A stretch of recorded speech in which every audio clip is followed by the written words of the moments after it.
Okay po, live tayo ulit. Kasama natin si Dr. Jomar Seguban, isang cardiologist, electrophysiologist. So, expertise niya yung kuryente sa puso.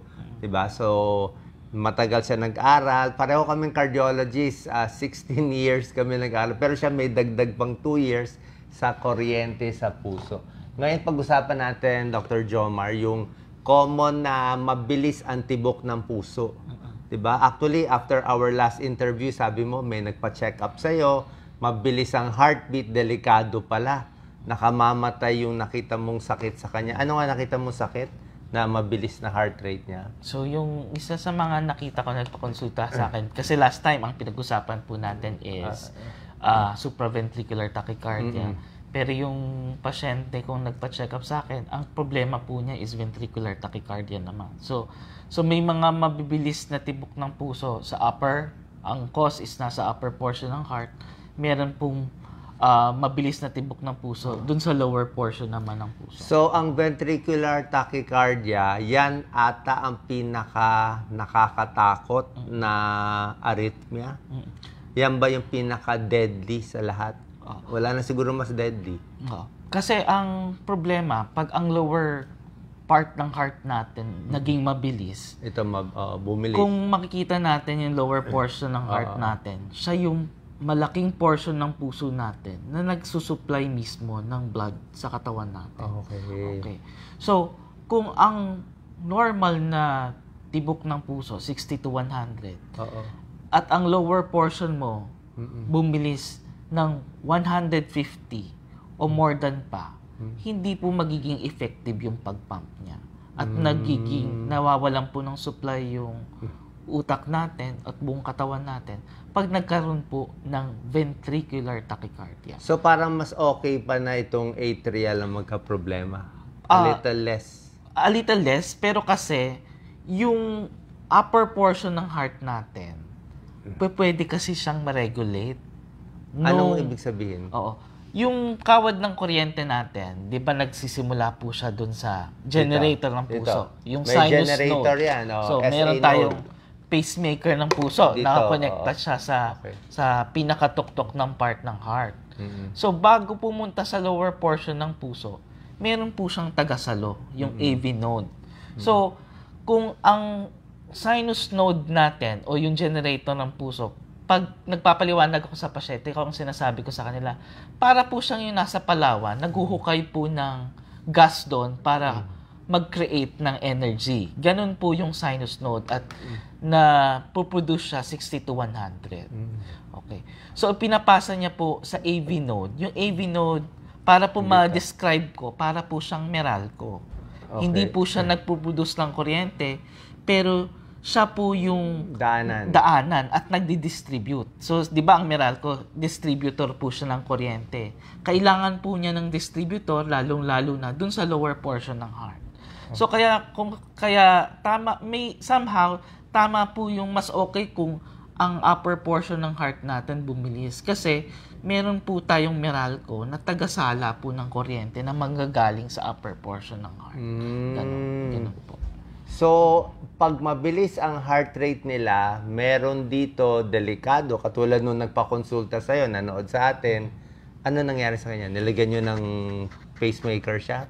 Nilagyan po, nag-ablation po kami. Nag-ablation? Sinunog nyo yung abnormal? Abnormal. So, nag-perform po kami ng catheter ablation. Minap po namin yung part ng heart niya dun sa lower portion. Nakita po namin na sobrang bilis po ng puso niya. Pag napunta po kami dun sa area ng abnormal po yung muscle ng heart, nagkakaroon po ng ventricular tachycardia. Anong part yun? Yung sa pasyente mo? Anong banda rito? Banda po dito. So, sa right portion ng heart, ang tawag po namin is right ventricular outflow tract po. So, meron siyang abnormal na laman dito. Pinanganak siyang ganun. Meron po. Tama po kayo. Dahil doon sa meron siyang inborn na parang peklat dyan, yun ang nagpapatibok na mabilis. Bakit may tao may abnormal na parang laman dyan, may tao hindi naman? So, yun. Siyempre, pag pinanganak po tayo, yung muscle po kasi ng puso natin, nagkakaroon po siya ng, siyempre yung nagde-develop po siya. Pero sa course ng development, may part po dun sa muscle na naiiwan. At pwedeng po yun po yung pagsimulan ng mga abnormal beat po. So, parang malas lang talaga. Or minsan baka yung nanay naninigarilyo o 'di ba hindi natin masabi. So anyway, marami sa kababayan natin merong mga abnormal na heartbeat na delikado. Yun ang gusto natin mahuli.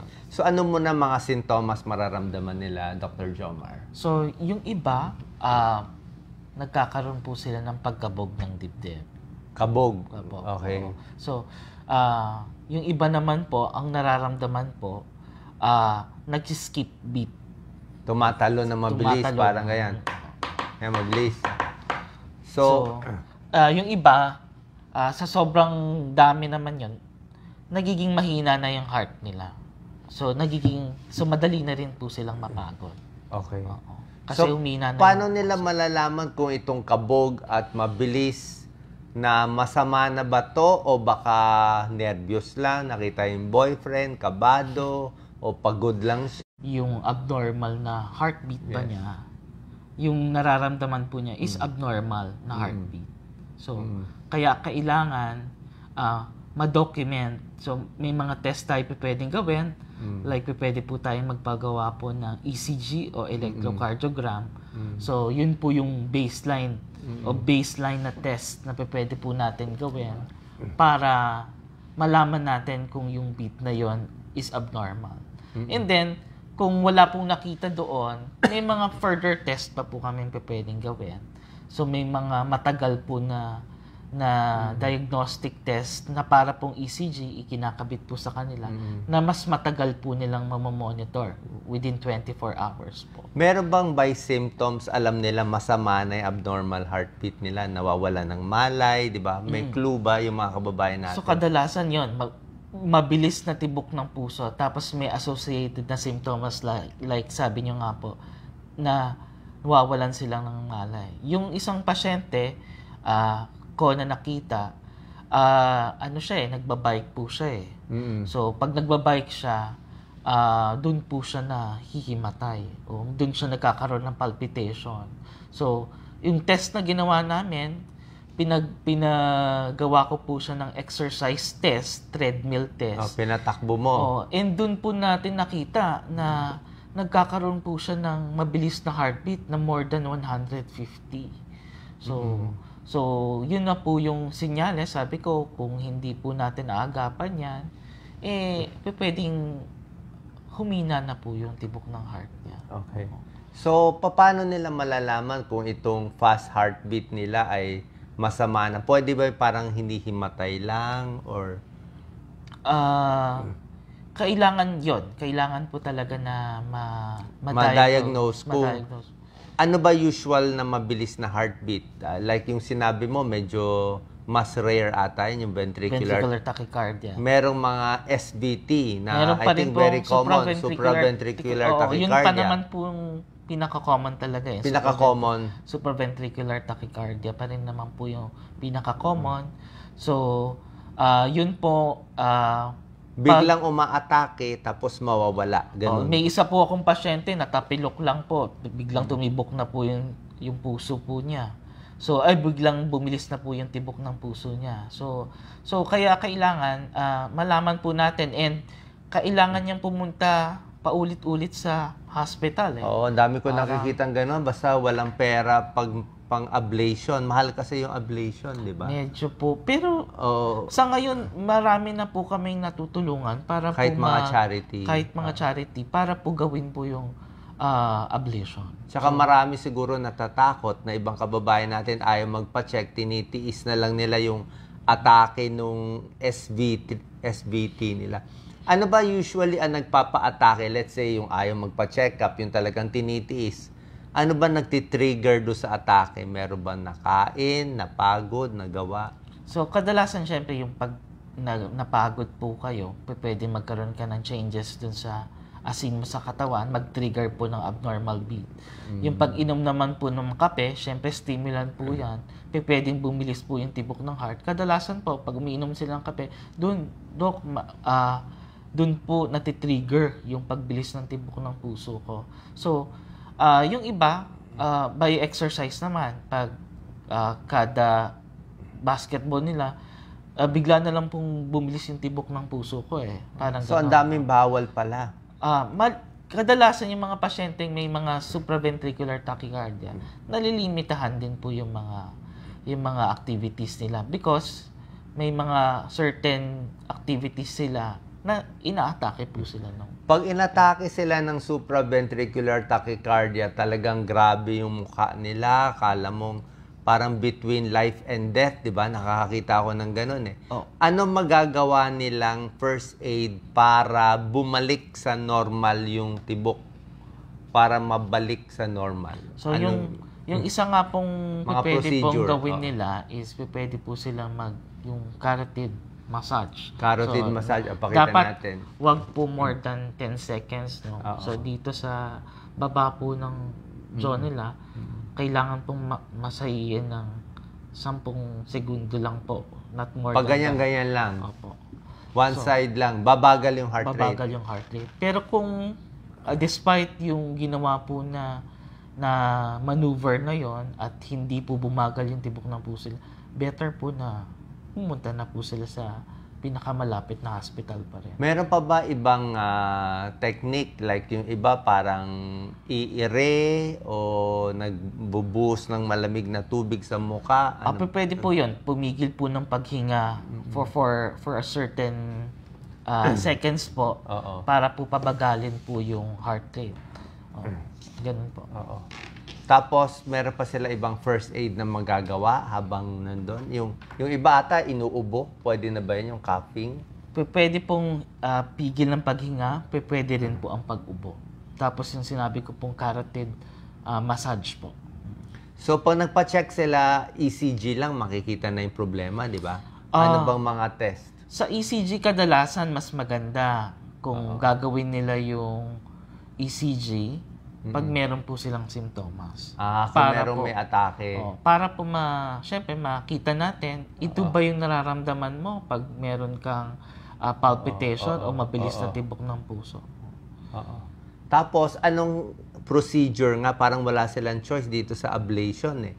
Na sabi mo nga, si Doc Jomar connected ka sa Manila Doctors Hospital, sa Medical Center Manila, saka sa Asian Hospital. Nakakagawa na ba ng ablation doon? Unfortunately, doon po sa mga hospitals na ito, wala pa pong radiofrequency ablation. So, ang mga institutions po na meron po tayong ablation is Philippine Heart Center, kung saan po ako konektado, sa St. Luke's Global, sa Philippine General Hospital po. Meron din sila. So, mapapakita ba natin? Meron bang procedure doon? Paano siya ginagawa? So, yung procedure na ginagawa namin, meron po kami mga wires na inilalagay po sa loob ng heart. Meron po din sa lower portion, meron po sa upper portion, para gagawin po namin siyang marker para makita po namin yung daloy po ng kuryente sa puso through that catheter na ilalagay. Tapos, pag nalagay na po namin yon, gagamit po kami ng computer para magbigay po ng signal. So, during the test, kung sila po ay may SVT, kailangan po namin ma-produce yung SVT during the test. Para malaman po natin na kung... Pero maglalagay na ng wire yon. Maglalagay po kami ng wire. Yung wire na yon, diagnostic wire siya. Para po malaman namin kung ano yung SVT niya. So, pag nalaman na po namin yung SVT, tiyak na po kami na kung anong parte ng heart na yun ang susunugin namin, tsaka po kami magsusunog. Normally, nasaan nakatago yung SVT na abnormal na parang peklat sa puso nila? Anong area? So, normally, pwede pong sa AV node. Nandito sa AV node? AV node, mismo sa gitna. Meron naman po mga abnormal na wire. So, anywhere in between the upper portion ng heart sa lower portion, meron pong mga abnormal na wire doon. Ang tawag po namin is accessory pathway. Yun yung hinahanap namin para yun yung parte na susunugin namin. Mga ganong katagal itong procedure? So, yung procedure normally, mga 3 to 4 hours po, ginagawa po yung ablation procedure. 3 to 4 hours. Malaki naman yung success rate. Mataas na po ang success rate ngayon. More than 95% na po ang success rate of doing the procedure. Since yung procedure po na ito, since kung malalaman po namin, madadiagnose namin yung supraventricular tachycardia, pag nasunog na po namin yung area na abnormal, magaling na po ang pasyente. So, curative po yung procedure. Meron ba mga gamot na pwede ibigay muna sa fast heart rate? May mga gamot. Ano yung mga possible na pwede ibigay Pwede na po gamot? magbigay ng beta blocker. Pwede po magbigay po ng like mga metoprolol. Metoprolol, propranolol. Ano maganda? Propranolol, metoprolol. Metoprolol. Ano mga choices ninyo usually? Usually po, metoprolol po ang binibigay namin. Okay. Tapos, So nakakapigil ng SVT siya? Kasi yung mekanismo ng metoprolol is pabagalin po yung heartbeat. Pero, kung tatanungin niyo po ako sa napag-aralan ko, yung epektibo po nung pag-inom ng gamot is nasa 40 to 60%. As compared dun sa ablation, na pag ginawa po yung ablation, 95% po yung success rate. So, medyo mataas po yung percentage ng success niya kumpara dun sa gamutan. Oras na nag-SVT ba isang beses, kailangan na mag-ablation o pwedeng gamutan muna? Pwede po munang, kung tatanungin niyo po ako, at may SVT na po ang pasyente, na-diagnose na po siya, nakita na po namin SVT, pag magpapakonsulta po sa akin, ang sinasabi ko sa kanila, sa ngayon, ang recommendation, mas mataas na po ang ablation kumpara sa gamutan. Pero, naiintindihan ko naman po na sa sitwasyon natin, hindi naman po lahat makakapagpa-ablate agad. Kaya, pwede pong magbigay pa rin po ng initial na gamot habang naghihintay po sa definitive na management, which is yung ablation. May risk ba yung ablation? Meron bang danger? Or May mga, any type ng procedure, doc, meron naman po talagang possible na complication. Pero, sa paliwanag ko sa pasyente, yung risk na mabutas yung puso, magkaroon po ng problema dun sa kawad ng kuryente while doing the ablation, napakababa. Less than 2% lang po yung possible complication kumpara dun sa success po niya of doing the procedure, which is 95 to 98%. Meron din nakikinig sa atin, Dr. Jomar, ng mga ibang doctors na hindi naman cardiologist o kahit cardiologist, hindi naman electrophysiologist. Ano yung mga anti-arrhythmic natin? Baka pwedeng turuan mo na rin kami. Like, kailan binibigay ang metoprolol, kailan binibigay verapamil, kailan ang amiodarone, meron pa mga Tambocor at iba-iba pa, yung mga maraming side effect, may benefit. Ano bang good or bad? Yung safest na pwede kasing ibigay pa rin is yung mga metoprolol, yung mga... Para kahit general practitioner, metoprolol na lang. Metoprolol, verapamil, pwede rin po. Kasi yung mga... Ang metoprolol is 50 milligrams twice a day. Verapamil, mga 40 3 times a day. Okay na yun sa kanila. Pwede na po yan. Okay. Kasi yung ibang mga gamot, yung nasabi niyo po na amiodarone, kailangan i-check yung mga ibang function test ng katawan kasi yung tagal nun sa katawan, pwede po mag-deposit sa baga, mag-deposit sa mata, mag-deposit po sa liver. Medyo po malaki po yung side effects. So, hindi na gano'n ginagamit itong mga gamot na to? May mga occasion na kung wala pong choice, ginagamit pa rin po namin. Kung wala pong choice but to give. We just Bakit? need to... Yung hindi... Meron bang mga abnormal na SVT or mabilis na heart rate na hindi kaya ma-ablate? Correct. So, pag nangyari po yon na nagawa na po natin yung procedure at hindi po successful yung pagkaroon ng ablation, so we still resort to medication po. Kaya lang, since meron po siyang mga side effects, nire-reserve po natin siya as last resort po. How about yung atrial fibrillation? Marami rin merong atrial fibrillation. Ano ang gamutan doon? So, kailangan ng tao na maintindihan kung ano yung atrial fibrillation. So, yung atrial fibrillation kasi, atrial meaning yung upper portion ng heart natin, bumibilis yung tibok ng puso. At kadalasan, irregular po siya. So, ang normal na tibok ng heart natin is 60 to 100. Pero sa atrial fibrillation, yung upper portion ng heart natin, tumitibok siya ng around 300 to 600 beats per minute. So napakabilis nun. So, yung upper portion mo, 300 to 600 beats per minute. Kadalasan, pag tumitibok ng ganun yung upper portion ng heart, nagkakaroon ng blood clot kasi hindi effective yung pagpump niya. So, yun naman ang problema sa mga pasyente po may atrial fibrillation. Kasi yung upper portion ng heart, since nagkakaroon po ng nag-stagnate po o humihinto yung blood doon, pwede po magkaroon ng blood clot. And isa sa mga kailangan natin gawin is magbigay ng mga gamot para hindi po magkaroon ng blood clot doon at yung risk nila magkaroon ng stroke. Ano ba binibigay ngayon para hindi mag-blood clot? Ano bang usually na binibigay?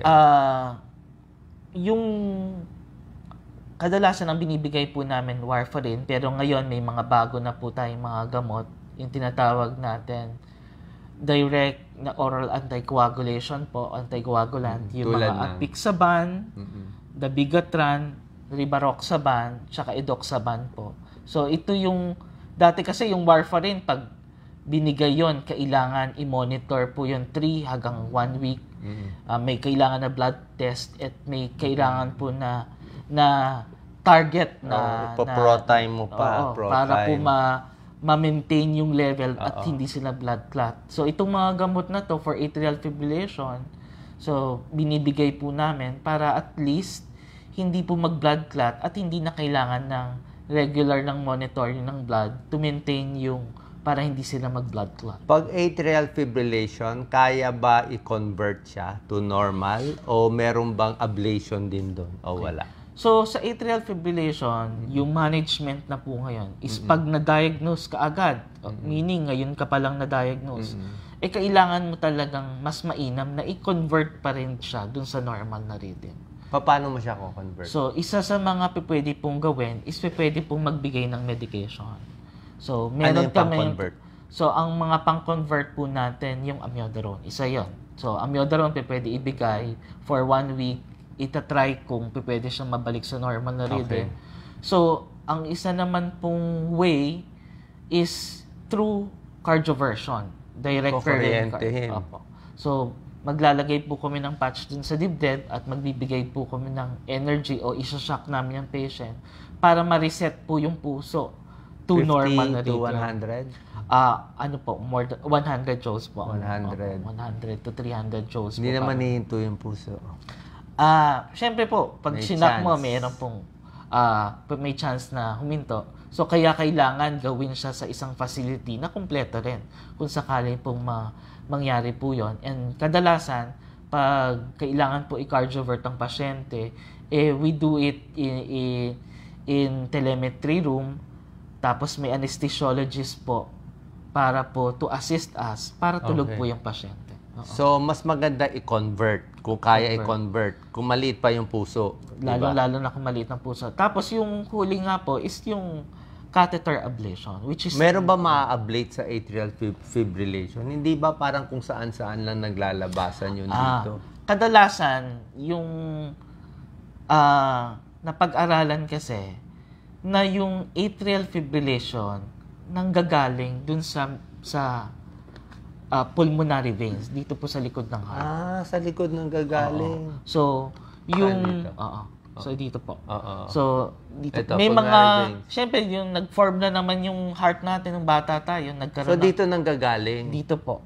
Ano yun? Parang may peklat siya dyan? Meron naiwan na muscle dun sa mga pulmonary veins. Okay. Tapos yung mga abnormal beat na yan, pumapasok siya sa loob ng heart natin. Tapos yung nagtitrigger ng abnormal beat. So, kaya ang ginagawa po namin, itong likod ng puso, kailangan po namin sunugin para yung mga abnormal beat na galing po sa likod ng heart, hindi na po pumasok sa loob ng puso. Dati, pagkakaalam ko, hindi pa na-ablate yung atrial fibrillation. Ngayon, pwede na pala ma-ablate. Bago lang to, past 10 years siguro. Past 10 years, sir. At ngayon, meron na tayong technology. Kaya gawin dito? Opo. Nagagawa mo rin to? Nagagawa na po namin. Maganda na rin po yung volume of patients namin na ginawa namin yung atrial fibrillation. Mataas na rin po yung success rate namin with the use of technology po na 3D mapping. Okay. Last question. Yung mga ibang kababayan natin, syempre, yung ibang mayayaman o isasabihin nila, mag-a-abroad na lang ako. Mas gusto ko sa abroad, mas safe sa Singapore, sa US. Ano na ba yung level ng expertise natin? I mean, we have to ask this question na at par na tayo pag dito na mas mura kaysa sa iba. Ano sa tingin mo, Dr. I can Jomar? say naman po na kaya nga po kami, Doc, nag-aral din abroad so that we can also apply yung mga knowledge namin dito po sa Philippines at magbigay po tayo ng serbisyo.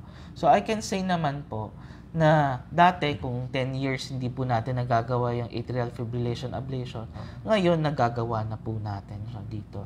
So yung mga mahihirap po na abnormal rhythm, na ventricular tachycardia, nagagawa na rin po natin dito sa ngayon.